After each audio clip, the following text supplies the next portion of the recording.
Le salon de l'agriculture, il a fermé ses portes hier soir. Le ressentiment du monde paysan, lui, n'a pas disparu. Les fréquentations en légère baisse, près de 604 000 visiteurs. Niveau de colère agricole toujours élevé, à en croire le président de la FNSEA, Arnaud Rousseau. Les braises sont encore brûlantes, dit-il. Mettons-nous autour de la table et discutons, lui répond le ministre de l'Agriculture. Au milieu, eh bien, il y a les paysans toujours dans l'attente. Caroline Baudry l'a constaté dans les allées de la plus grande ferme de France, juste avant l'extinction des feux. Reportage.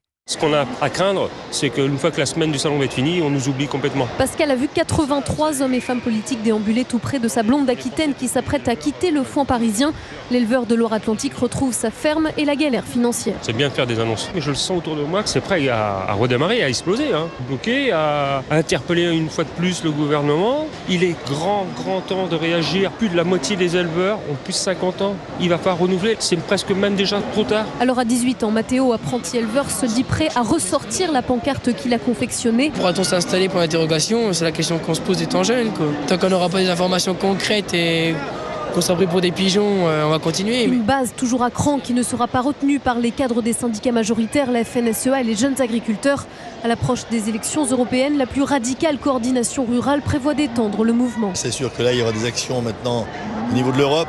Je pense que ça sera plus dur et plus violent. Il se dit reboosté par le salon. Les bonnets jaunes se targuent d'y avoir obtenu 1400 nouvelles adhésions, du jamais vu sur leur petit stand. Caroline Baudry, fin